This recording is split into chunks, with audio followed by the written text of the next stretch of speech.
Okay. ನಿಮ್ಮಲ್ಲಿ bathroom singer ಯಾರು? ಅವ್ರೆ. ನೀವೇ ಹಾಡ್ತೀರಿ ಹಂಗಾದ್ರೆ ಅಂತ ಆಯ್ತಲ್ವಾ? ಬಾತ್ರೂಮ್ ಅಲ್ಲಿ ಬಾತ್ರೂಮ್ ಅಲ್ಲಿ ಹೊರಗಡೆ ಇಲ್ವಾ? ಆದ್ರೂ ಹಾಡ್ತಾರಲ್ಲ ಮೇಡಮ್, ಕೊನೆಗೆ ಒಂದು ಹಾಡು ಹಾಡ್ಸ್ಬೇಕು, ಒಂದು ಡೈಲಾಗ್ ಜೊತೆಗೆ ಒಂದು ಹಾಡು ಅಲ್ವಾ? ನಮ್ ವೀಕ್ಷಕರು ಬೇಜಾರ್ ಮಾಡ್ಕೋತಾರೆ ಅಲ್ಲಿ.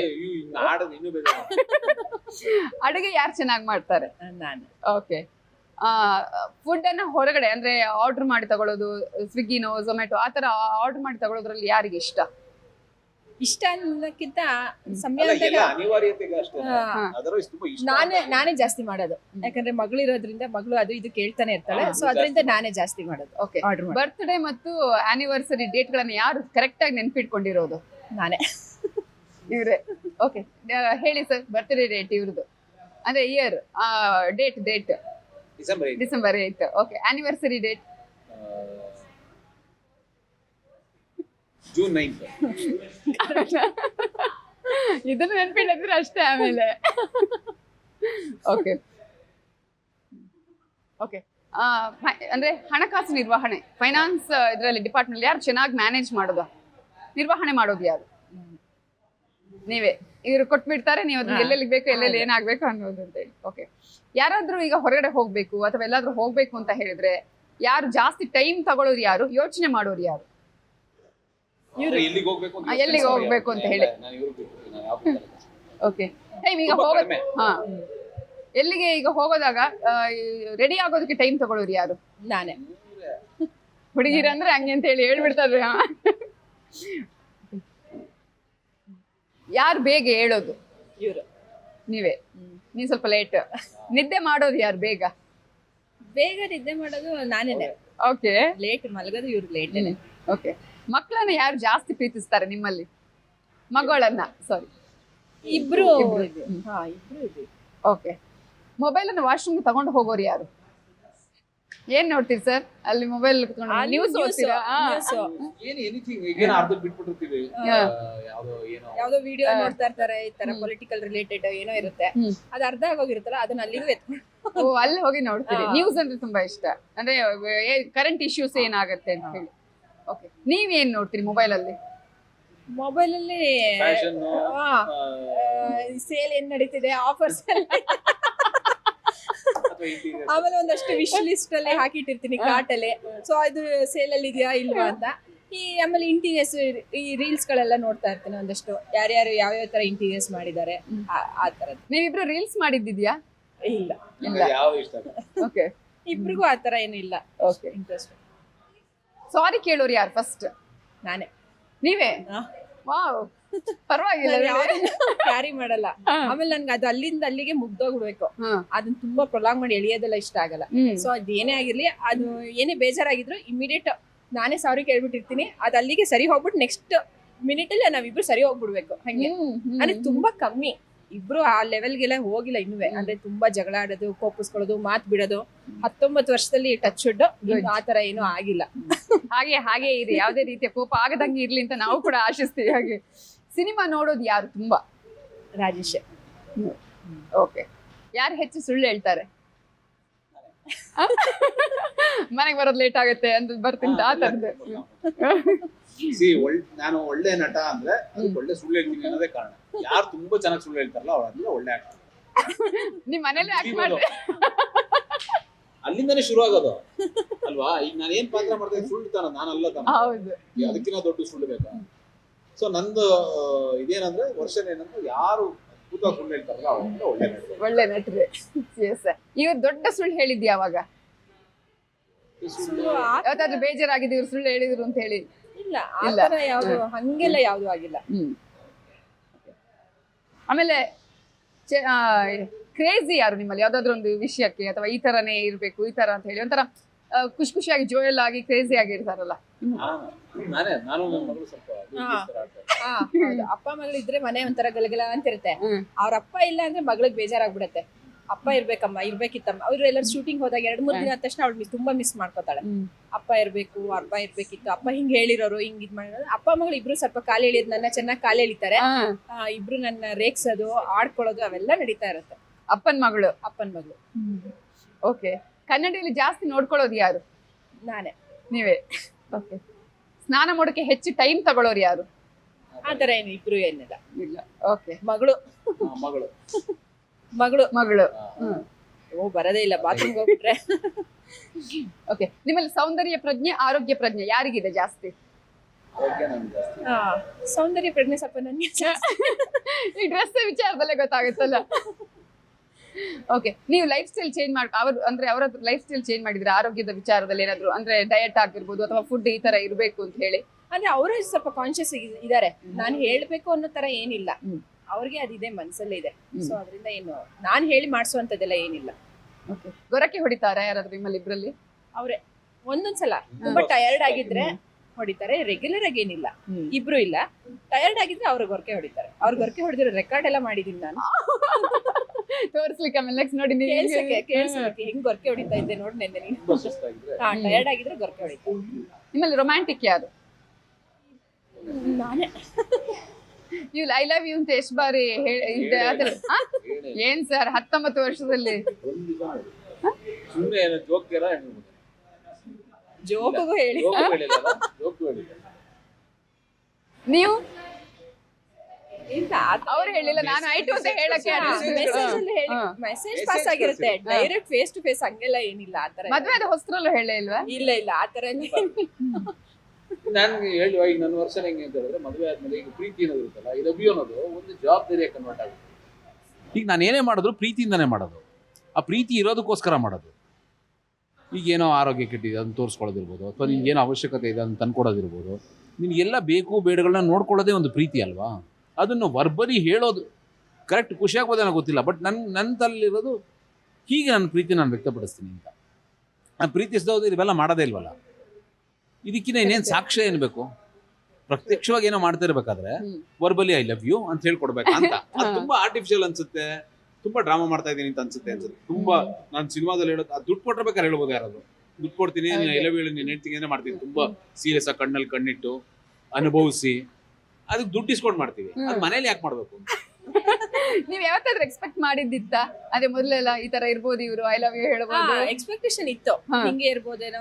ಅಂದ್ರೆ ಇವಾಗೆಲ್ಲ ಇವ್ರು ಆಕ್ಟಿವ್ ಸೀರಿಯಲ್ ಫಿಲ್ಮ್ಸ್ ಅಲ್ಲೆಲ್ಲ ಮಾಡಿರ್ತಾರೆ, ಸೊ ಹಂಗೆ ಇರುತ್ತೆ, ಮನೇಲೂ ಹಂಗೆ ಇರ್ತಾರೆ ಅಂತ. ಬಟ್ ಆಮೇಲೆ ಈಗ ರಿಯಲೈಸ್ ಆಗಿದೆ ಅದು, ಓ ಇವ್ರು ಹಿಂಗಲ್ಲ, ಇದು ಹಿಂಗೆ, ವಾಸ್ತವ ಇದು, ಅದು ಬೇರೆ ಹಂಗೆ. ಸೊ ಸ್ಟಾರ್ಟಿಂಗ್ ಅಲ್ಲೆಲ್ಲ ಇತ್ತು, ಅನ್ಸಿತ್ತು ಹಿಂಗ್ ಅಂತಾರೇನೋ ಹೇಳ್ತಾರೇನೋ ಹಂಗೆ ಅನ್ನೋದಿಲ್ಲ. ಆಮೇಲೆ ಅವ್ರ ಸ್ವಭಾವ ಹೇಗೆ ಅಂತ ಗೊತ್ತಾದ್ಮೇಲೆ ಓಕೆ ಇವ್ರು ಹಿಂಗೇನೆ, ತೊಂದ್ರೆ ಇಲ್ಲ, ಅಡ್ಜಸ್ಟ್ ಮಾಡ್ಕೊಳ್ಳೋದು, ಅಕ್ಸೆಪ್ಟ್ ಮಾಡೋದು ಹಂಗೆ ಅನ್ಕೊಂಡು ನಾನು ಅದನ್ನೇನ್ ಮೈಂಡ್ ಮಾಡಲ್ಲ. ಹೇಳಿಲ್ಲ ಮಾಡಿಲ್ಲ ಬೇಜಾರ್, ಯಾವತ್ತೂ ಬೇಜಾರೆಲ್ಲ ಏನ್ ಮಾಡ್ಕೊಂಡಿಲ್ಲ. ಇವ್ರು ಹಿಂಗ್ ಹೇಳಿಲ್ವಲ್ಲ, ಹಿಂಗ್ ನಡ್ಕೊಳ್ಳಿಲ್ವಲ್ಲ ಅಂತಲ್ಲ. ಎಕ್ಸ್ಪೆಕ್ಟ್ ಮಾಡಿದ್ದು ಉಂಟು, ಅದು ಇಲ್ಲ ಅವ್ರ ಸ್ವಭಾವ ಹಿಂಗೆ ಅಂತ ತಕ್ಷಣ ಅದನ್ನ ಅಕ್ಸೆಪ್ಟ್ ಮಾಡಿದ್ದು ಉಂಟು. ಓಕೆ. ಎಷ್ಟು ಟೈಮ್ ಬೇಕಾಯ್ತು ನಿಮ್ಗೆ ಅಡ್ಜಸ್ಟ್ ಮಾಡ್ಕೊಳ್ಳೋದಕ್ಕೆ, ಅವ್ರ ಹತ್ರ ತಿಳ್ಕೊಳ್ಳೋದಿಕ್ಕೆ? ಫಸ್ಟ್ ಹಿಂಗೆ ಕೋಪ ಆಯ್ತು, ಅದಾದ ನಂತರ ಅಥವಾ ಈ ತರ ಹಿಂಗೆ ಅಂತ ಹೇಳಿ? 2-3 ವರ್ಷ 2-3 ವರ್ಷನೇ ಆಯ್ತು ಟೈಮ್ ಆಯ್ತು. ಆಮೇಲೆ ಹೋಗ್ತಾ ಹೋಗ್ತಾ ಅವ್ರು ಚೇಂಜ್ ಆಗ್ತಾ ಬರ್ತಿರೋದು ಒಂಥರ ಖುಷಿನೇ ಆಗ್ತಾ ಬಂತು. ಯಾಕಂದ್ರೆ ಅವ್ರು ಹಂಗಿದ್ದವ್ರು ಇವಾಗ ಹಿಂಗ ಇಷ್ಟು ಚೇಂಜ್ ಆಗಿದಾರಲ್ಲ, ಅವ್ರ ಇಂಪಾರ್ಟೆನ್ಸ್ ಕೊಡೋದಾಗಿರ್ಬೋದು, ಕೇರ್ ತಗೊಳ್ಳೋದಾಗಿರ್ಬೋದು, ಎಲ್ಲ ಬರ್ತಾ ಬರ್ತಾ ಚೇಂಜ್ ಆಗ್ತಾ ಬಂತಲ್ಲ. ಸೊ ಅದೊಂಥರ ಹ್ಯಾಪಿ ಇದೆ ಲೈಫಲ್ಲಿ. ಓಕೆ. ಡ್ಯಾನ್ಸ್ ಯಾರು ಚೆನ್ನಾಗಿ ಮಾಡ್ತಾರೆ? ಡ್ಯಾನ್ಸ್ ಮಾಡ್ತೀರಿ? ಡ್ಯಾನ್ಸ್ ಅಂದ್ರೆ ಇಷ್ಟ? ನನ್ನ ತಮ್ಮ ಕೊರಿಯೋಗ್ರಾಫರ್ ಆಗಿದ್ದ, ಅವ್ನ್ ಕ್ಲಾಸ್ ಎಲ್ಲ ಮಾಡ್ತಿದ್ದ. ಅವನ ಜೊತೆ ನಾನು ಕ್ಲಾಸ್ ಮಾಡ್ತಾ ಇದ್ದೆ, ಡ್ಯಾನ್ಸ್ ಕ್ಲಾಸ್ ಮಾಡ್ತಾ ಇದ್ವಿ, ಕಾಂಪಿಟೇಷನ್ಸ್ಗೆಲ್ಲ ಹೋಗ್ತಾ ಇದ್ವಿ, ಪಾರ್ಟಿಸಿಪೇಟ್ ಮಾಡ್ತಾ ಇದ್ವಿ. ಈಗ ಡ್ಯಾನ್ಸ್ ಮಾಡೋದು ಮಗಳ ಜೊತೆ ಇದ್ದಾಗ ಡ್ಯಾನ್ಸ್ ಮಾಡೋದೆಲ್ಲ ಮಾಡ್ತೀವಿ. ಟ್ರಿಪ್ ಎಲ್ಲ ಹೋದಾಗ ಸಾಂಗ್ ಹಾಕಿ ಪಾರ್ಟಿ ಗಿಟಿ ಎಲ್ಲ ಇದ್ದಾಗ ಡ್ಯಾನ್ಸ್ ಆ ಹುಚ್ಚಿದೆ ಇದೆ, ಇಬ್ರಿಗೂ ಇದೆ, ನನಗೂ ಇದೆ, ಮಗಳಿಗೂ ಇದೆ. ಓಕೆ. ಇವ್ರು ಮಾಡ್ತಾರೆ ಅಂದ್ರೆ ಇವ್ರು ಹೀರೋ ಆದಾಗ ಮಾಡ್ಲೇಬೇಕಲ್ವಾ? ಅದಕ್ಕೆ ಹೀರೋ ಆಗಿ. ಓಕೆ. ನೆಕ್ಸ್ಟ್, ಯಾರು ಜಾಸ್ತಿ ಅಡ್ಜಸ್ಟ್ ಆಗೋದು ನಿಮ್ಮಲ್ಲಿ? ನಾನೇ ಅನ್ಕೋತೀನಿ. ನಾನು ಅಡ್ಜಸ್ಟ್ ನಾ ಬೈಕೋಬಹುದು, ಬಟ್ ಅಡ್ಜಸ್ಟ್ ಆಗ್ತೀನಿ. ಬೈದ ಆದ್ಮೇಲೆ ಅಡ್ಜಸ್ಟ್ ಆಗ್ತಾರೆ, ಆಯ್ತು ಹೋಗ್ಲಿ ಇಲ್ಲ ಅಂದ್ರೆ ಎದುರುಗಡೆ ಏನ್ ಹೇಳಲ್ಲ, ಒಳಗಡೆ ಬೈಕೊಂಡ್ರು ಅಡ್ಜಸ್ಟ್ ಆಗ್ಬಿಡ್ತೀನಿ. ಏನು ಓಕೆ. ತುಂಬಾ ಆಗದೇ ಇಲ್ಲ ಅಂದ್ರೆ ಹೊಟ್ಟೋಗ್ಬಿಡ್ತೀನಿ ಅಲ್ಲಿಂದ. ಹೇಳ್ತಾರೆ ಆಗಲ್ಲ, ನನ್ ಕೈಲಿ ಆಗಲ್ಲಮ್ಮ ಇದು ಹೇಳ್ತಾರೆ, ಓಕೆ ಅಷ್ಟೇ, ಅದನ್ನ ಅಲ್ಲಿಗೆ ಡ್ರಾಪ್ ಮಾಡ್ಬಿಡ್ತೀನಿ ಅಷ್ಟೇ, ಬಿಟ್ಬಿಡ್ತೀನಿ. ಅದನ್ನ ಫೋರ್ಸ್ ಮಾಡಿ ಯಾವ್ದನ್ನು ಇದು ಮಾಡ್ಕೊಳ್ಳೋದು. ನಿಮ್ಮಲ್ಲಿ ಸೀಕ್ರೆಟ್ ಮೇಂಟೈನ್ ಮಾಡೋದು ಯಾರು? ಎಲ್ಲಾ ವಿಷಯಗಳು ಎಲ್ಲವೂ ಗೊತ್ತಿರುತ್ತೆ ಆಲ್ಮೋಸ್ಟ್. ಏನು ಸೀಕ್ರೆಟ್ ಅಂತ ಆಗಿ ಇಟ್ಕೋಬೇಕು, ಮಾಡಬೇಕು. ಇನ್ನು ಬೇಗ ಹೇಳ್ಬಿಟ್ಟಿರ್ತೀನಿ. ನನ್ಗೆ ಅವ್ರಿಗೆ ಹೇಳೋ ತನಕ ನನಗೆ ಸಮಾಧಾನ ಇರಲ್ಲ. ಅದೇನೇ ಇದ್ರು ಅವ್ರ ಹತ್ರ ಹೇಳ್ಬಿಡ್ಬೇಕು ನಾನು. ಆತರ ಯಾವ್ದು ಇಟ್ಕೊಳ್ಳಲ್ಲ. ಓಕೆ, ಇದಾಯ್ತು. ನಿಮ್ಮಲ್ಲಿ ಹೆಚ್ಚು ಅಂದ್ರೆ ಇಮೋಷನಲ್ ಆಗಿ ಇರೋರು ಯಾರು? ನಾನೇ ಭಾವನಾತ್ಮಕವಾಗಿರೋದು ನಾನೇ ಅಲ್ಲ ನಾನು ಇರ್ತೀನಿ ಬಟ್ ಜಾಸ್ತಿ ಕಂಪೇರ್ ಮಾಡೋದು ನಾನು. ಯಾರು ಜಾಸ್ತಿ? ಓಕೆ, ಅಂದ್ರೆ but when I see good things I get emotional ಅಥವಾ ಆ ಥರದ್ದು ತುಂಬ ಐ ಗೆಟ್ ವೆರಿ ಎಮೋಷನಲ್. ಅಂದರೆ ಯಾರಾದರೂ ಒಳ್ಳೆ ಕೆಲಸ ಮಾಡ್ತಾ ಇದ್ರೆ ಅದು ಯಾವ ಥರದಲ್ಲಿ ಬೇಕಾದರೂ ಆಗಿರ್ಬೋದು, ಸೋಷಿಯಲ್ ಇರ್ಬೋದು, ಈಗ ಆ್ಯಕ್ಟಿಂಗ್ ಥರದ್ದಿರ್ಬೋದು, ಅದು ಯಾರೇ ಭಾಷೆಗೆ ಸಂಬಂಧಪಟ್ಟಿದ್ದಿರ್ಬೋದು, ಏನಾದರೂ ಸರಿ, when somebody is doing good, ಇದು ನಾನು ಮಾಡೋಕ್ಕಾಗ್ತಾ ಇಲ್ವಲ್ಲ ಅನ್ನೋದು ಅಥವಾ ನನಗದು ಟಚ್ ಆದ ಕೂಡಲೇ ಐ ಗೆಟ್ ವೆರಿ ಎಮೋಷನಲ್. ಆ ಥರದ್ದು ಕಾಡಿದ ಒಂದು ಇನ್ಸಿಡೆಂಟ್ ಯಾವ್ದಾದ್ರು ಇದೆಯಾ?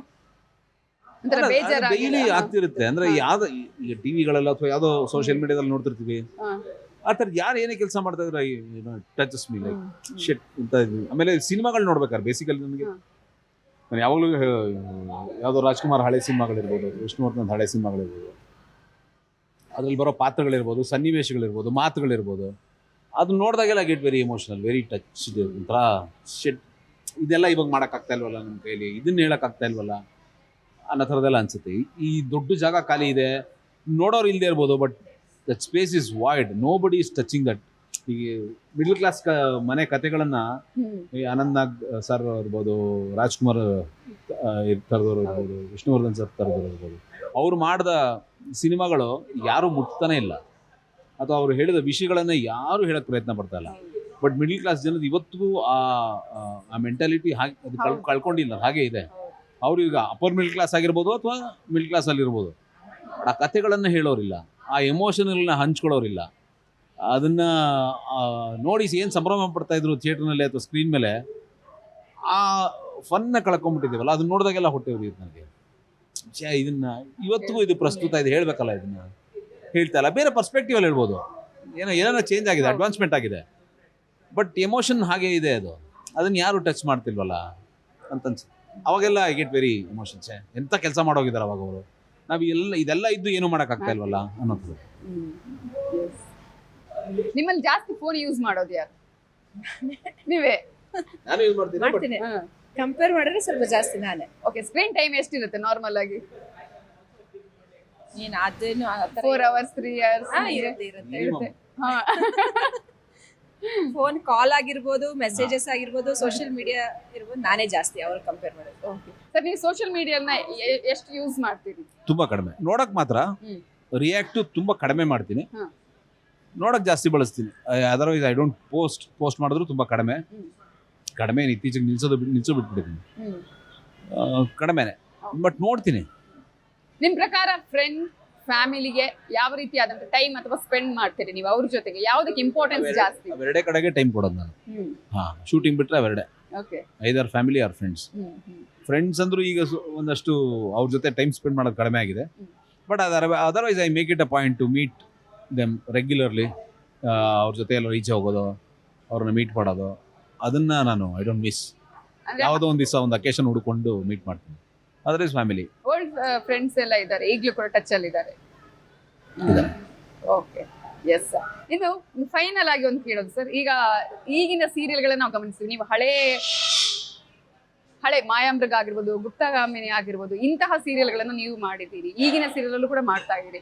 ಏನ್ ಚೇಂಜಸ್ ಆಗಿದೆ ಅಂತ ಅನ್ಸುತ್ತೆ ನಿಮ್ಗೆ? ತುಂಬಾ ಚೇಂಜಸ್ ಆಗಿದೆ.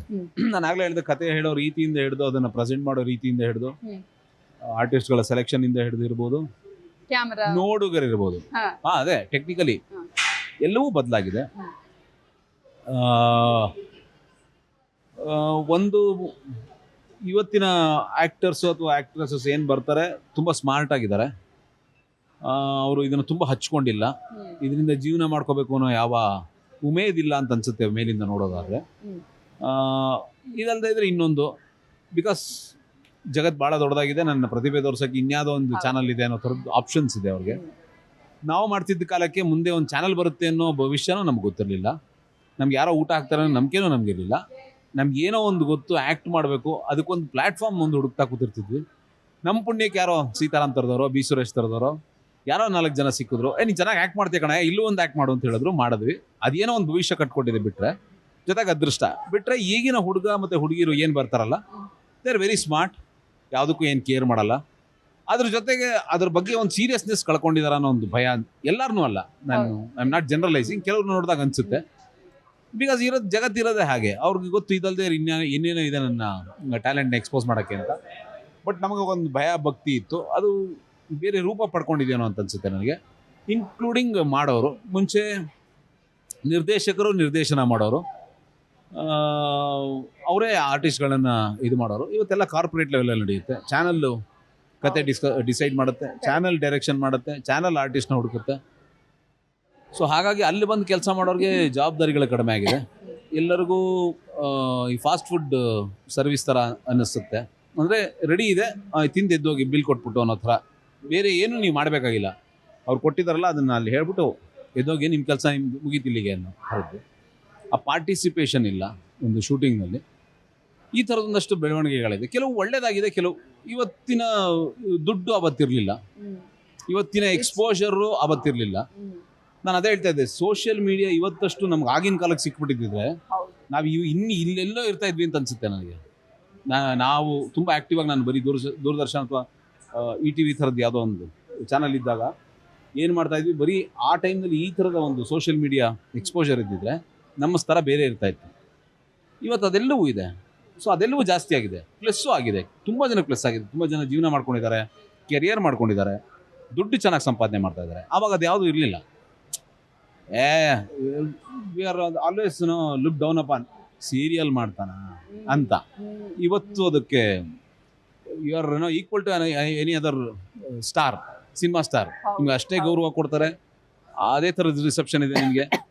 ಅದೆಲ್ಲವೂ ಪ್ಲಸ್ ಆಗಿದೆ ಈಗ. ಸಿನಿಮಾಗಿಂತಲೂ ಸೀರಿಯಲ್ ಅವರ ಜಾಸ್ತಿ ಈಗ ಹೌದು, ಆ ಥರದ್ದೆಲ್ಲ ಒಂದಷ್ಟು ಪಾಸಿಟಿವ್ಸ್ ಆಗಿದೆ. ಸೊ ಪಾಸಿಟಿವ್ ನೆಗೆಟಿವ್, ಬಟ್ ತುಂಬಾ ಚೇಂಜಸ್ ಅಂತೂ ಆಗಿದೆ. ಎವಿಡೆಂಟ್ ಆಗಿ ಗೊತ್ತಾಗುತ್ತೆ ಚೇಂಜಸ್ ಆಗೋದು. ಟೆಕ್ನಿಕಲಿ ಹೇಳಿ, ಡೈಲಾಗ್ಸ್ ಬರೆಯೋದ್ರಿಂದ ಹಿಡಿದು, ಪ್ರೆಸೆಂಟ್ ಮಾಡೋದ್ರಿಂದ ಹಿಡಿದು, ನಮ್ಮ ಕೈಲಿ ಆ್ಯಕ್ಟ್ ಮಾಡಿಸೋದ್ರಿಂದ ಹಿಡಿದು, ನಾವು ಆ್ಯಕ್ಟ್ ಮಾಡೋದ್ರಿಂದ ಹಿಡಿದು ಎಲ್ಲವೂ ಚೇಂಜ್ ಆಗಿದೆ, ಎಲ್ಲವೂ ಚೇಂಜ್ ಆಗಿದೆ. ನಾನೆಲ್ಲ ನೋಡ್ತಾ ಇದ್ದೆ, ಅಂದ್ರೆ ಒಂದನ್ನ ಶಾರ್ಟ್ ತೆಗೆಯುವಂತ ಸಂದರ್ಭದಲ್ಲಿ ಹೇಗೆ ಎಳಿತಾರೆ ಅನ್ನುವಂಥದ್ದು. ಯಾಕಂದ್ರೆ ಈಗ ನ್ಯೂಸ್ ಚಾನೆಲ್ಗಳಿಗೆ ಒಂದು ಅಪವಾದ ಇದೆ, ಈ ತರ ಹೇಳಿದ್ದೆ ಹೇಳ್ತಾರೆ ಅಂತೇಳಿ. ಸೀರಿಯಲ್ಗಳು ಕೂಡ ಒಂದು ಸೀನನ್ನ ಅದನ್ನ ಕಟ್ ಕಟ್ ಕಟ್ ಕಟ್ ಮಾಡಿದ್ದು ಅಂತ ಹೇಳುವಂಥದ್ದು, ಅದು ಹೇಗೆ, ಅದನ್ನು ಯಾವ ರೀತಿ, ಅದು ಯಾಕೆ ಅಂತ? ಇಲ್ಲ ಹಾಗಲ್ಲ. ಒಂದು ಯಾವ ಮೀಡಿಯಂ, ಯಾವ ಕ್ಲಾಸ್ ಆಫ್ ಆಡಿಯನ್ಸ್ಗೆ ನೀವು ಇದನ್ನು ಕೇಟರ್ ಮಾಡ್ತಾ ಇದ್ದೀವಿ ಅನ್ನೋದು ಭಾಳ ಇಂಪಾರ್ಟೆಂಟ್ ಆಗುತ್ತೆ ಮೇಡಮ್. ಈಗ ಸಿನಿಮಾದಲ್ಲಾದರೆ ನಿಮಗೆ ಒಂದು ಪ್ರಪಂಚನ ಕಟ್ಕೊಡ್ತಾರೆ, ನಿಮ್ಮನ್ನು ಕತ್ಲೆ ಕೋಣೆಯಲ್ಲಿ ಕೂರಿಸಿ ನಿಮಗೆ ಆ ಒಂದು ವಾತಾವರಣಕ್ಕೆ ಒಗ್ಗಿಸ್ತಾರೆ ನಿಮ್ಮನ್ನು. ನಿಮಗೆ ಆ ಸೌಂಡು ಕಿವಿ ತುಂಬ ಕೇಳಿಸ್ತಿರುತ್ತೆ, ದೃಶ್ಯ ಕಣ್ಣು ತುಂಬ ತುಂಬಿಕೊಂಡಿರುತ್ತೆ, ನೀವು ಆ ಪ್ರಪಂಚದಲ್ಲಿ ಬದುಕ್ತೀರಿ. ಆಯಿತಾ? ನೀವು ಅಲ್ಲಿ ಯಾವ ಡೀಟೇಲ್ನು ಮಿಸ್ ಮಾಡಲ್ಲ, ಎಲ್ಲ ಗೊತ್ತಿರುತ್ತೆ ನಿಮ್ಗೆ. ಈ ಸಿನಿಮಾ ತುಂಬ ಒಂದು ಒಳ್ಳೆ ಸಿನಿಮಾ ನೋಡಿ ಆಚೆ ಬಂದಾಗ ನಿಮಗೆ ಪ್ರತಿಯೊಂದು ಡೈಲಾಗು ಅವ್ನು ಯಾಕೆ ಹಿಂಗೆ ಹೇಳ್ದ ನಿಮ್ಗೆ ಎಲ್ಲವೂ ಅರ್ಥ ಆಗಿರುತ್ತೆ, ಎಲ್ಲವೂ ಮಂದಟ್ಟಾಗಿರುತ್ತೆ. ಆಯಿತಾ? ಸಿನಿಮಾ ಆ ಥರದೊಂದು ಪ್ರಪಂಚದಲ್ಲಿ ನಿಮ್ಮನ್ನು ತೋರಿಸ್ತಾರೆ. ಟೆಲಿವಿಷನ್ನು ನಾನು 100 ಡಿಸ್ಟರ್ಬೆನ್ಸ್ಗಳ ನಡುವೆ ಒಂದು ಎಂಟರ್ಟೈನ್ಮೆಂಟ್ ಕಾರ್ಯಕ್ರಮನೂ ನಾನು ನೋಡೋವಂಥ ಕೆಲಸ ಮಾಡ್ತೀನಿ. ಆಯಿತಾ? ಇಲ್ಲಿ ನೋಡ್ತಾ ಇರ್ತೀನಿ, ವಿಸಿಲಲ್ಲಿ ಕುಕ್ಕರ್ ವಿಸಿಲ್ ಕೂಗ್ತಾರೆ, ಪಕ್ಕದ ಮನೆಯವ್ರು ಬಂದು ಬಾಗಿಲು ಬಿಡಿತಾ ಇರ್ತಾರೆ, ಇಲ್ಲ ಮಗಳೇನೋ ಕೂಗ್ಕೋತಾ ಇರ್ತಾಳೆ. ಇದರ ನಡುವೆ ನಾನು ಏನೋ ಒಂದು ಕತೆ ಫಾಲೋ ಮಾಡ್ತಾ ಇರ್ತೀನಿ. ಅಲ್ಲಿ ಏನೋ ಮಿಸ್ ಆಯಿತು ಅಂತ ಇಟ್ಕೊಳ್ಳಿ, ನನಗೆ ಇವತ್ತು ಅರ್ಥ ಆಗದೆ ಇದ್ದರೆ ಕಟ್ ಆಗ್ಬಿಡುತ್ತೆ. ನನ್ನ ಸಿನಿಮಾ ಥರ ನಾನು ಏನಾದ್ರು ಡೀಟೇಲಿಂಗ್ ಅಲ್ಲಿ ಹೇಳಿದ್ರೆ ನಾನು ಕತೆ ಫಾಲೋ ಮಾಡೋಕ್ಕಾಗಲ್ಲ. ಅದಕ್ಕೆ ಏನು ಮಾಡ್ತಾರೆ, ಒಂದು ಸಣ್ಣ ಸ್ಲೋ ಪ್ರೋಸೆಸ್ ಇರುತ್ತೆ. ಹೇಳಿದ್ದನ್ನು ಇನ್ನೊಂದು ಸತಿ ಇನ್ನೊಬ್ಬರ ಮೂಲಕ ಹೇಳಿಸ್ತಾರೆ, so that I should not miss the track. ಆ ಲೂಪಲ್ಲಿ ಇರಬೇಕು, ಕತೆನೂ ಮುಂದಕ್ಕೆ ಹೋಗಬೇಕು. ಅದೊಂದು ಬೇರೆ ಟೆಕ್ನಿಕ್ ಅಷ್ಟೇ ಅದು. ಸೊ ನೀವು ಯಾವ ಆಡಿಯನ್ಸ್ಗೆ ಕೇಟರ್ ಮಾಡ್ತಾ ಇದ್ದೀರಿ ನಿಮ್ಮ ಪ್ರಾಡಕ್ಟ್ನ, ಅದರ ತಕ್ಕನಾಗಿ ನಡೆಯುತ್ತೆ. ಈಗ OTT ಅಂತ ಏನು ಬಂದಿದೆ, ಅದು ಈ ಧಾರಾವಾಹಿ ಮತ್ತು ಸಿನಿಮಾ ಮಧ್ಯದ್ದು ಅಲ್ವಾ?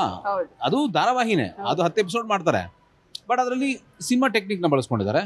ಬಿಕಾಸ್ ನೀವು ಒಂದು ಅದಕ್ಕೆ ಬೇರೆ ಥರದ ಸೌಂಡು ಅಥವಾ ಟೆಕ್ನಿಕಾಲಿಟೀಸ್ ಎಲ್ಲ ಕೊಟ್ಬಿಟ್ಟು ಸಿನಿಮಾ ಥರ ಪ್ರೆಸೆಂಟ್ ಮಾಡ್ತಾರೆ. ಅದನ್ನು ರೈಟಿಂಗ್ ಬೇರೆ ಥರ ಇರುತ್ತೆ, ಇದಕ್ಕೆ ಬೇರೆ ಥರ ರೈಟಿಂಗ್ ಇರುತ್ತೆ. ಸೊ ಹಾಗಾಗಿ ಇದು ಸ್ವಲ್ಪ ಸ್ಲೋ ಅನ್ಸುತ್ತೆ ನಿಮಗೆ. ಹೇಳಿದ್ದನ್ನೇ ಹೇಳ್ತಾ ಇದ್ದಾರೆ ಅಂತ ಯಾಕೆ ಅನ್ಸುತ್ತೆ ಅಂದರೆ ಮಂದಟ್ಟಾಗಲಿ ಅಂತ. ಅಕಸ್ಮಾತ್ ನೀವು ಇವತ್ತು ಒಂದು ಎಪಿಸೋಡ್ನಲ್ಲಿ 4 ಸೀನ್ ಬಿಟ್ಬಿಟ್ರು, ಮಾನ್ಯ ದಿವಸ ನೋಡಿದಾಗಲೂ ಓ ಹಿಂಗಾಗಿತ್ತಾ ನಿನ್ನೆ ಅಂತ ನಿಮ್ಗೆ ಗೊತ್ತಾಗ್ಬಿಡ್ಲಿ ಅಂತ ಇರಬಹುದೇನೋ, ನನ್ಗನ್ಸಿ, ನಾನು ಅರ್ಥ ಮಾಡ್ಕೊಂಡಿರೋದು. ಆಮೇಲೆ ಎಫೆಕ್ಟ್ ಬೇರೆ ಜಾಸ್ತಿ ಇರುತ್ತೆ, ನಾನು ತೋರಿಸುವಂತಹ ರೀತಿಗಳಾಗಿರ್ಬೋದು. ಅದೇ ನೀವು ಅಲ್ಲೆಲ್ಲ ಯಾರೋ ಕರೆದ್ರು ಅಂತ ನೋಡೋ ದೃಶ್ಯದಾಗ ನೋಡ್ತಿರಲ್ವಾ, ಇಲ್ಲೇ ನೋಡಲ್ವಲ್ಲ ನೀವು. ಸಿನಿಮಾದಲ್ಲಾದ್ರೆ ಅಲ್ಲೇ ನೋಡ್ತಾ ಇರ್ತೀರಾ, ಇಲ್ಲಿ ಯಾರೋ ಕರೆದ್ರು ದೃಶ್ಯದಾಗ ನೋಡ್ತೀರಾ, ಇಲ್ಲೇ ನೋಡೋದಲ್ಲ ನೀವು. ಅಮ್ಮ ನಾನೆಲ್ಲ ಅಂದಾಗ ನೋಡಲ್ಲ ನೀವು, ಅದ್ರ ಜೊತೆ ಡಮ್ ಅಂತ ಹಾಕ್ದಾಗ ನೋಡ್ತೀರಾ. ಆತರ slow motion, long, wide frame, close frame ಎಲ್ಲವೂ ಕೂಡ ಬರುತ್ತೆ. ಎಸ್ ಸರ್, ಅಮೃತಧಾರೆ ಮೂವಿ ಬಗ್ಗೆ, ಸಾರಿ ಅಮೃತಧಾರೆ ಸೀರಿಯಲ್ ಬಗ್ಗೆ ಈಗ ಛಾಯಾ ಸಿಂಗ್ ಅವ್ರ ಜೊತೆ ಆಕ್ಟ್ ಮಾಡ್ತಿದ್ರೆ, ಈಗ ತುಂಬಾ ಜನ ನಿಮ್ಮ ಹತ್ರ ಇದನ್ನ ಮಾತಾಡಿರ್ತಾರೆ, ಈಗ ಹೋಗುವಾಗ ಇಲ್ಲಿ ತುಂಬಾ ಚೆನ್ನಾಗಿರುತ್ತೆ ಅಂತ ಹೇಳಿ. ಈ ಸೀರಿಯಲ್ ನಿಮ್ಗೆ ಎಷ್ಟು ಇಂಪಾರ್ಟೆಂಟ್? ಭಾಳ ಇಂಪಾರ್ಟೆಂಟ್ ಮೇಡಮ್, ಭಾಳ ಇಂಪಾರ್ಟೆಂಟ್. ಅಂದರೆ ನಾನು ಇವತ್ತು ಏನಾಗಿದ್ದೀನಿ ಎಲ್ಲದಕ್ಕೂ ನಾನು I owe it to the television. ನಾನು ಸೀರಿಯಲ್ನಿಂದನೇ ಸಿನಿಮಾ ಇರ್ಬೋದು ಅಥವಾ ಎಲ್ಲ ಕೆಲಸ ಮಾಡೋಕ್ಕೆ ಸಾಧ್ಯ ಆಗಿದ್ದು. ನಾನು ತುಂಬ ಕನಸುಗಳನ್ನು ಅಥವಾ ನಾನು ಏನು ಕಲ್ತಿದ್ದೆ ಒಂದು ಟೈಮ್ನಲ್ಲಿ ಅಂತ ಅಂದ್ಕೊಂಡಿದ್ದೋ ಅದೆಲ್ಲವನ್ನು ನೀಗಿಸ್ಕೊಳ್ಳೋದಕ್ಕೆ ನಂಗೆ ದಾರಿ ತೋರಿಸ್ಕೊಟ್ಟಿದ್ದೆ ಟೆಲಿವಿಷನ್. ಹಾಗಾಗಿ ನಂಗೆ ಭಾಳ important. And of course more than that ಕೆಲಸ, ಅದೊಂದು ಸಂಪಾದನೆ, ಮತ್ತೊಂದು ಹೊಸ ಪಾತ್ರದ ಅನ್ವೇಷಣೆ. ಹಾಗಾಗಿ ನಂಗೆ ಭಾಳ ಇಂಪಾರ್ಟೆಂಟ್ ಇದು ವಿಶೇಷ ಯಾಕೆ ಅನಿಸಿದ್ದು ಅಂತ ಹೇಳಿದ್ರೆ, ಈಗ ನನ್ನ ಏಜಿನ ಒಬ್ಬ ಪ್ರೊಟ್ಯಾಗನಿಸ್ಟ್ನ ಇಟ್ಕೊಂಡು ಕತೆಗಳನ್ನು ಮಾಡೋದು ತುಂಬ ಕಡಿಮೆ ಆಗಿತ್ತು. ಸೊ ಹಾಗಾಗಿ ಈ ಥರದೊಂದು ಪ್ರಯತ್ನ ಆಗ್ತಾ ಇದೆ ಅಂತ ಆದಾಗ ಭಾಳಷ್ಟು ಇಂಪಾರ್ಟೆಂಟ್ ಇತ್ತು ಅನ್ನಿಸ್ತು. ನಾನು ಅದನ್ನು ಮಾಡೋಕ್ಕೆ ಮುಂಚೆ ಇವ್ರ ಹತ್ರ ಎಲ್ಲ ಮಾತಾಡಿದ್ದೆ. ಸೊ ದೇ ಸೆಡ್ ಇಲ್ಲ ಮಾಡು, ಚೆನ್ನಾಗಿದೆ ಅಂತ ಅನಿಸುತ್ತೆ, ನೀನು ಏಜ್ಗೆ ಇದು ಕರೆಕ್ಟ್ ಅಂತ ಅನಿಸುತ್ತೆ ಮಾಡ್ಬೋದು ಅಂತ. ಸೊ ಹಾಗಾಗಿ ನಂಗೆ ಭಾಳ ಇಷ್ಟ ಆಯಿತು ಮಾಡೋದಕ್ಕೆ ಒಪ್ಕೊಂಡಿದ್ದು. ಈಗ ಸೂರ್ಯ ಆಗಿರ್ಬೋದು, ಬಿ ಸುರೇಶ್ ಆಗಿರ್ಬೋದು, ಅಥವಾ ಯೋಗರಾಜ್ ಭಟ್ ಆಗಿರ್ಬೋದು, ಇಂತಹ ಒಂದು ಡೈರೆಕ್ಟರ್ಗಳ ಅಂಡರ್ ಅಲ್ಲಿ ಅಥವಾ ಅವ್ರ ಜೊತೆಗಳಿಗೆ ಕೆಲಸ ಮಾಡೋದು ಎಷ್ಟು ಕಂಫರ್ಟ್, ಜೊತೆಗೆ ಈ ತರದ ಒಂದು ಡೈರೆಕ್ಟರ್ ಜೊತೆ ಕೆಲಸ ಮಾಡಬೇಕು ಅನ್ನುವಂಥದ್ದು ಯಾವ್ದು ನಿಮ್ಗೆ ಇಷ್ಟ ಆಗಿರೋದು? ಇಲ್ಲ, ಎಲ್ಲರೂ ಒಂದು ತರದಲ್ಲಿ ಗೆಳೆಯರೇ. ಎಲ್ಲರೂ ಬಹಳ ವರ್ಷ ಅಂದರೆ ಬಿ ಸುರೇಶ್ ಅವರು ನನಗೆ ಪರಿಚಯ ಆಗಿದ್ದು ಲೇಟ್ 90s. ಎಲ್ಲರೂ ಅಷ್ಟೇ, ಇನ್ಕ್ಲೂಡಿಂಗ್ ಸೂರಿ ಸಾಧನೆ ಮಾಡೋ ಟೈಮಲ್ಲಿ ಪರಿಚಯ ಆಗಿದ್ದು. ಯೋಗರಾಜ್ ಭಟ್ಟು ಅದೇ ಟೈಮ್ನಲ್ಲೇ ಪರಿಚಯ ಆಗಿದ್ದು. ಬಟ್ ಅವಾಗ ಏನಿತ್ತು, ಯಾವ ನಾವು ಪರಿಚಯ ಆದ ಗಳಿಗೆ ಇತ್ತಲ್ಲ, ಎಲ್ಲರೂ ಅವಾಗ ಬೆಳೆಯುವ ಹಂತದಲ್ಲಿದ್ವಿ. ಎಲ್ಲರೂ ಏನೋ ಆಗಬೇಕು ಅಂತ ಹೊರಟಿರೋ ಟೈಮ್ನಲ್ಲಿ ಭೇಟಿಯಾಗಿದ್ದರಿಂದ ಆಮೇಲೆ ಅವ್ರ ಕೆಲಸಗಳು ಅದ್ಭುತ ಅಂತ ಅನಿಸಿ ಆಯಿತು ಅನ್ನೋದು ಬಿಟ್ಟರೆ, ಅದರ್ವೈಸ್ ನನ್ನ ಜೊತೆಗಿರೋನೇ ಈ ಥರದ್ದೇನೋ ಕೆಲಸ ಮಾಡ್ತಾ ಇದ್ದಾನೆ ಅನ್ನೋ ಕಂಫರ್ಟ್ ಇತ್ತು. ಹಾಗಾಗಿ ಭಯ ಆಗಲಿ ಆ ಥರದ್ದೆಲ್ಲ ಏನೂ ಆಗಲ್ಲ. ಬಟ್ ಆಶ್ಚರ್ಯ ಏನಾಗ್ತಿತ್ತು ಅಂದರೆ, ಅವರು ಒಂದು ವಿಷಯವನ್ನು ನೋಡೋ ಪರ್ಸ್ಪೆಕ್ಟಿವ್ ಬಗ್ಗೆ ನನಗೆ ಯಾವಾಗಲೂ ಕುತೂಹಲ ಅಂತ ಅನ್ಸೋದು. ಆ ಥರದ್ದಷ್ಟೇ ಬಿಟ್ಟರೆ ಭಯ ಆಗಲಿ, ಹೆದರಿಕೆ ಆಗಲಿ, ಗೌರವ ಒಬ್ಬ ಫ್ರೆಂಡ್ ಏನು ಕೊಡಬೇಕು ಅಥವಾ ಒಬ್ಬ ಕೊಲಿಗೋ ನನಗೆ ಗೊತ್ತಿರೋಂಗ ಪರಿಚಯ ಇರೋಂಗೆ ಏನು ನಾವು ಗೌರವ ಕೊಡಬೇಕು ಅದು ಇದ್ದೇ ಇತ್ತು. ಬಟ್ ವಿಷಯವನ್ನು ಅವ್ರು ಅನಲೈಸ್ ಮಾಡೋ ರೀತಿ ನೋಡಿ ನಮಗೆ ಹೆಮ್ಮೆ ಅನ್ಸೋಕ್ಕೆ ಶುರು ಆಯಿತು, ಅವ್ರ ಬಗ್ಗೆ ಖುಷಿ ಆಗೋಕ್ಕೆ ಶುರು ಆಯಿತು. ಈ ಥರ ನೋಡಿ ಈ ಥರದೊಂದು ಕತೆ ಹೇಳ್ಬೋದಲ್ಲ, ಯಾವ ಥರದ ಪ್ರಯತ್ನ ಮಾಡಿದಾರಲ್ಲ ಇವರು ಅಂತ, ಆ ಥರದ್ದಷ್ಟೇ. ಸೊ ಈಗ ಇಂಥವ್ರ ಜೊತೆ ಇನ್ನೊಂದಷ್ಟು ಕಂಫರ್ಟ್ ಇರುತ್ತೆ ಅಂತ ಹೇಳಿದ್ರೆ ಅವ್ರು ಎಲ್ಲರೂ ಕೂಡ ಕಂಫರ್ಟ್ ಅಂತ ಅನ್ಸುತ್ತಾ, ಅಥವಾ ಇವ್ರ ಜೊತೆ ಇನ್ನೊಂದಷ್ಟು ಕೆಲಸ ಮಾಡಬಹುದು ಅನ್ನುವಂಥದ್ದು ಇದೆಯಾ? ಎಲ್ಲರ ಜೊತೆನೂ, ಬಿ ಸುರೇಶ್ ಇರ್ಬೋದು, ಯೋಗರಾಜ್ ಭಟ್ ಇರ್ಬೋದು, ಸೂರಿ ಇರ್ಬೋದು, ಎಲ್ಲರ ಜೊತೆನೂ ಮತ್ತೆ ಕೆಲಸ ಮಾಡಬೇಕು ಅಂತ ಆಸೆ ಇರುತ್ತೆ. ಅವ್ರು ನೋಡೋ ರೀತಿ, ಅವ್ರು ಗ್ರಹಿಸೋ ರೀತಿ ಎಲ್ಲವೂ ಭಾಳ ವಿಚಿತ್ರವಾಗಿರುತ್ತೆ ಮತ್ತು ವಿಶೇಷವಾಗಿರುತ್ತೆ. ಹಾಗಾಗಿ ಮಾಡಕ್ಕೆ ಭಾಳ ಖುಷಿ ಆಗುತ್ತೆ. ನಾನು ಮಾತಾಡುವಾಗಲೇ, ನಾವು ಏನಾದರೂ ಒಂದು ಕತೆ ಮಾತಾಡುವಾಗಲೇ ಒಂದಷ್ಟು ಹೊರಗಡೆ ಬರುತ್ತಲ್ಲ ಮಾತುಗಳಲ್ಲಿ, ಅದರಲ್ಲೇ ಗೊತ್ತಾಗ್ತಾ ಹೋಗುತ್ತೆ ಹೆಂಗೆ ವಿಚಿತ್ರವಾಗಿ ನೋಡ್ತಾರೆ ಇವರು, ವಿಶೇಷವಾಗಿ ನೋಡ್ತಾರಲ್ಲ, ಹಿಂಗೆ ನೋಡ್ಬೇಕಲ್ವ ಲೈಫ್ನ ಅಂತ ಯಾವಾಗಲೂ ಖುಷಿ ಕೊಡುವಂಥದ್ದು. ಎಸ್ ಸರ್, ಈಗ ಆಕ್ಟ್ರೆಸ್ಗಳಿಗೆ ಮಾತಾಡೋದು, ಶ್ರುತಿ ನಾಯ್ಡು ಅವ್ರ ಜೊತೆ ಆಗಿರ್ಬೋದು, ಅವರ ಪ್ರೊಡಕ್ಷನ್ ಹೌಸಲ್ಲಿ, ಅಥವಾ ಸುಷ್ಮಾ ಅವ್ರ ಜೊತೆ ಕೂಡ ಆಕ್ಟ್ ಮಾಡಿದ್ರು. ಈಗ ಛಾಯಾ ಸಿಂಗ್ ಯಾರು ಒಂಥರ ಓಕೆ ಕಂಫರ್ಟ್ ಅಂತ ಅನ್ಸಿದ್ರು? ಇಲ್ಲಪ್ಪ, everybody who has acted with me are very sweet. ಯಾರ ಬಗ್ಗೆನೂ ಏನು ಕಂಪ್ಲೇಂಟ್ಸ್ ಇಲ್ಲ. ಹೇಳಿಲ್ವಾ, ನಾವೆಲ್ಲರೂ ಶ್ರುತಿ ನಾಯ್ಡು ಇರ್ಬೋದು ಅಥವಾ ಸುಷ್ಮಾನೂ ಅಷ್ಟೇ, ಎಲ್ಲರೂ ನಾವು ಬೆಳೆಯೋ ಹಂತದಲ್ಲೇ ಫ್ರೆಂಡ್ಸ್ ಆಗಿ ಅಥವಾ ಒಟ್ಟೊಟ್ಟಿಗೆ ಕೆಲಸ ಮಾಡಕ್ಕೆ ಶುರು ಮಾಡಿದ್ರಿಂದ ಬೇಡ ವೆರಿ ಗುಡ್ ಕಂಫರ್ಟಬಲ್ ಇದು. ಈವನ್ ಛಾಯಾ ಸಿಂಗ್ ಯಾವಾಗ ಅವಳು ತುಂತುರು ಅಂತ ನಾವೊಂದು ಈ ಟಿ ವಿ ಆಗ್ತಾನೆ ಶುರು ಆಗಿತ್ತು, ತುಂತುರು ಅಂತ ಮಧ್ಯಾಹ್ನದೊಂದು, ಅದರಲ್ಲಿ ನನ್ನ ತಂಗಿ ರೋಲ್ ಮಾಡಿದ್ದು, ಅವಾಗ ಶುರು ಮಾಡಿದ್ದು. ಸೊ ಎಲ್ಲರೂ ಅವಾಗ ಕನಸುಗಳನ್ನ ಕಟ್ಕೊಂಡು ಇಲ್ಲೇನೋ ಮಾಡಬೇಕು ಅಂತ ಬಂದವರೇ ಆದ್ರಿಂದ ಎಲ್ಲರ ಬಗ್ಗೆನೂ ಕಂಫರ್ಟಬಲ್ ಒಂದು ಫೀಲ್ ಇತ್ತು, ಇವತ್ತಿಗೂ ಇದೆ, ಇಲ್ಲ ಅಂತಲ್ಲ. ಆ್ಯಂಡ್ ಆ್ಯಸ್ ಅನ್ ಆ್ಯಕ್ಟರ್ ನಮ್ಮದು ಅದೊಂದು ಇರುತ್ತೆ. ಯಾರೋ ನಾವು ಫಸ್ಟ್ ಟೈಮ್ ಆ್ಯಕ್ಟ್ ಮಾಡ್ತಿದ್ವಿ ಅವ್ರ ಜೊತೆ ಅಂದಾಗ ಫಸ್ಟ್ ಅವ್ರ ಹತ್ರ ಹೋಗಿ ಮಾತಾಡ್ತೀವಿ. We make our self very comfortable, because ನಾವು ಸ್ಕ್ರೀನ್ ಮೇಲೆ ಕಾಣೋದು, ನಾವು ಮಾಡೋ ಕೆಲಸ ಚೆನ್ನಾಗಿ ಕಾಣಿಸ್ಬೇಕು. ಹಾಗಾಗಿ ಯಾರ ಬಗ್ಗೆನೂ ಕಂಪ್ಲೇಂಟ್ಸ್ ಇಲ್ಲ, ಎಲ್ಲರ ಬಗ್ಗೆನೂ ಖುಷಿ ಆಗುತ್ತೆ ನನಗೆ. ಆ್ಯಂಡ್ ಮೋರ್ ಓವರ್ ಎಲ್ಲರೂ ಟ್ಯಾಲೆಂಟೆಡ್. ಅಂದರೆ ನಾವೇನೋ ಸುಮ್ಮನೆ ಅದು ಇದಲ್ಲ, ಏನೋ ಗೋಡೆ ಬಾಲ್ ಹೊಡೆದ್ರೆ ವಾಪಸ್ ಬರುತ್ತೆ. ಸೊ ಆ ಥರದವರು ಆ್ಯಕ್ಟ್ಗಳಾದ್ರಿಂದ ನಮ್ಗೆ ಇನ್ನಷ್ಟು ಖುಷಿ. ಅವ್ರು ಚೆನ್ನಾಗಿ ಆ್ಯಕ್ಟ್ ಮಾಡ್ತಾರ, ಅದೊಂದು ಪೈಪೋಟಿ ಥರ ಇರುತ್ತೆ, ನಮಗೂ ಖುಷಿ ಆ ಥರ ಆ್ಯಕ್ಟ್ ಮಾಡೋಕ್ಕೆ. ಯಾವ್ದಾದ್ರು ಅಂದ್ರೆ ಇವ್ರ ಜೊತೆ ನಾನು ಆಕ್ಟ್ ಮಾಡಬಾರ್ದಾಗಿತ್ತು ಅಥವಾ ಇವ್ರ ಜೊತೆ ಕೆಲಸ ಮಾಡಬಾರ್ದಾಗಿತ್ತು ಅಂತ ಇದೆ, ಅವ್ರ ಹೆಸರು ಬೇಡ. ಓಕೆ, ಇದೆ, ಆಗಿದೆ, ಓಕೆ, ಇನ್ನು ಮುಂದೆ ಮಾಡಬಾರ್ದು ಅಂತ ಯೋಚನೆ ಮಾಡಿದ್ವಿ. ಎಸ್, ಫೈನಲ್ ಆಗಿ ಸರ್, ನಿಮ್ಮ ಡೈರೆಕ್ಷನ್ ಆಗಿರ್ಬೋದು ಅಥವಾ ಮುಂದಿನ ಪ್ರಾಜೆಕ್ಟ್ಗಳ ಬಗ್ಗೆ, ಪ್ರೊಡಕ್ಷನ್ ಬಗ್ಗೆ ಆಗಿರ್ಬೋದು, ಯಾವ ರೀತಿ ಕನಸಿದೆ, ಏನಿದೆ ಮುಂದಿನ, ವಾಟ್ ನೆಕ್ಸ್ಟ್ ಅನ್ನೋದು? ಡೈರೆಕ್ಷನ್ ಮಾಡಬೇಕು ಅಂತ ಆಸೆ ಇದೆ. ಅದು ನನ್ನದೇ ಕತೆ ಆದರೆ ಒಳ್ಳೇದು ಅಂತ ಅನ್ನಿಸ್ತಾ ಇದೆ. ಅಥವಾ ಯಾರ್ದಾದ್ರೂ ಬಯೋಗ್ರಫಿನೋ ಅಥವಾ ಲೈಫ್ ಹಿಸ್ಟ್ರಿನೋ ಮಾಡೋ ಆಸೆ ಇದೆ ನನಗೆ. ಈ ಮಣ್ಣಿನ ಕಥೆಗಳನ್ನ ಮಾಡಬೇಕು ಅಂತ ಆಸೆ ಇದೆ. ಅದು ನನ್ನ ಪ್ರೊಡಕ್ಷನಲ್ಲೇ ಆಗಬೇಕು ಅಂತ ಆಸೆ ಇದೆ, ಗೊತ್ತಿಲ್ಲ. ಆ ಮಟ್ಟಕ್ಕೆ ನಾನು ದುಡ್ಡನ್ನ ಹೊಂಚಾಕಿದ ದಿವಸ ಖಂಡಿತ ಮಾಡ್ತೀನಿ. ಅದರ್ವೈಸ್ ಬೇರೆಯವ್ರು ಮಾಡ್ತಾನೆ. ಪ್ರೊಡ್ಯೂಸರ್ ಇವರು ಆಗ್ತಾರೆ. ಆಗ್ಲಿ ಮೇಡಮ್, ನನಗೆ ಸಂಬಳ ಕೊಟ್ಟು ಸಾಕೊಂಡ್ರೆ ಅದೇ ದೊಡ್ಡ ವಿಚಾರ. ಎಸ್, ನಿಮ್ಗೆ ಅವರನ್ನ ಯಾವ ರೀತಿ ಮುಂದಿನ ದಿನಗಳಲ್ಲಿ ನೋಡ್ಬೇಕು ಅನ್ನೋದಿದೆ, ಕನಸಿದೆ? ಅದೇ ಆಕ್ಟಿಂಗ್ ಅವ್ರದ್ದು ಏನಿದೆ ಅದು ಪ್ರೊಫೆಷನ್ ಅದ ಹೇಳಿ. ಈಗ ಹೇಳಿದ್ರಲ್ಲ ಅವ್ರು ಪ್ರೊಡಕ್ಷನ್ ಹೌಸ್ ಮಾಡ್ತೀನಿ ಅಂದ್ರೆ ನಾನು ಸಪೋರ್ಟ್ ಮಾಡ್ತೀನಿ, ಅವ್ರ ಜೊತೆ ನಿಂತ್ಕೋತೀನಿ. ಅವ್ರು ಏನೇ ಹೊಸ ಕೆಲಸಗಳು ಮಾಡ್ತೀನಿ ಅಂದ್ರೆ ಅದಕ್ಕೆ ಸಪೋರ್ಟ್ ಮಾಡೋಕ್ಕೆ ನಾನು ರೆಡಿ ಇದ್ದೀನಿ. ಓಕೆ, ಇದೇ ಆಕ್ಟಿಂಗ್ ಮಾಡ್ಬೇಕು, ಡೈರೆಕ್ಷನ್ ಮಾಡ್ಬೇಕು, ಪ್ರೊಡಕ್ಷನ್ ಆ ತರದ್ದು ಏನಾದ್ರು ಎಂತ ಸಿನಿಮಾಗಳನ್ನ ಪ್ರೊಡಕ್ಷನ್ ಮಾಡ್ಬೇಕು ಅನ್ನೋದಿದೆ. Okay. ನಮ್ದು ಪ್ರೊಡಕ್ಷನ್ ಹೌಸ್ ಆಗ್ಬೇಕು, ಅದ್ರಲ್ಲಿ ಒಳ್ಳೊಳ್ಳೆ ಅವ್ರು ಹೇಳಿದಂಗೆ ಒಳ್ಳೆ ಕತೆಗಳು ಬರಬೇಕು, ಹೆಸರು ಮಾಡ್ಬೇಕು ನಮ್ಮ ಪ್ರೊಡಕ್ಷನ್ ಹೌಸ್ ಅನ್ನೋದೊಂದು ಆಸೆ ಕನಸು ಇದೆ ನನ್ಗೆ. ಅದ್ರಲ್ಲಿ ಮಗಳನ್ನ ಆಕ್ಟಿಂಗ್ ಮಾಡಿಸ್ಬೇಕು ಅಂತ ಏನಾದ್ರು ಇದೆಯಾ? ಮಗಳನ್ನ ತರಬೇಕು ಅಂತ ಹೇಳಿ? ಇಲ್ಲ, ಆತರ ಏನಿಲ್ಲ, ಆತರ ಏನಿಲ್ಲ. ನಮ್ದೊಂದು ಪ್ರೊಡಕ್ಷನ್ ಹೌಸ್ ಇರ್ಬೇಕು, ಹೆಸರು ಮಾಡ್ಬೇಕು ಅನ್ನೋದೊಂದು ಆಸೆ ಇದೆ. ಓಕೆ ಸರ್, ಕೊನೆಯದು ನಮ್ಮ ವೀಕ್ಷಕರಿಗೆ ನಿಮ್ಮ ಫೇವರಿಟ್ ಡೈಲಾಗ್ಗಳನ್ನ ಯಾವ್ದಾದ್ರು ಒಂದು ಇಷ್ಟದಾಗಿರುವಂತದ್ದು ಲಾಂಗ್ ದಯವಿಟ್ಟು ಕ್ಷಮೆ. ಯಾವುದು ಹೇಳೋದೊಂದು ಡೈಲಾಗ್ ಒಂದು 3 ಶೇಡ್ ಆಗ್ಬಿಟ್ಟಿದೆ. ರಾಜ್ಕುಮಾರ್ ಅವರ ಡೈಲಾಗ್ಗಳು ಆಕ್ಚುಲಿ ತುಂಬಾ ಇಷ್ಟ ಅಂತ ಕೇಳ್ಪಟ್ಟೆ ನಾನು.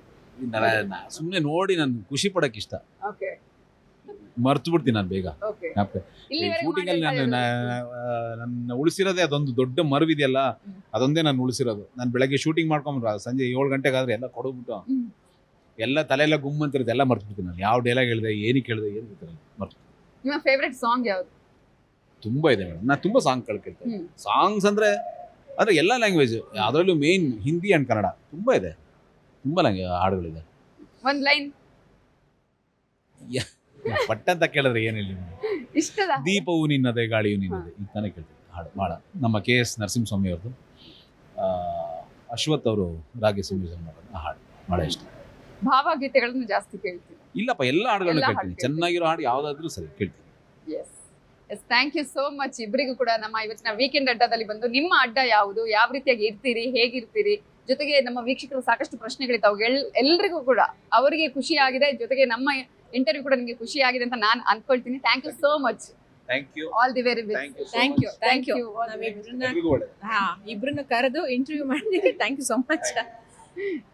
Thank you so much.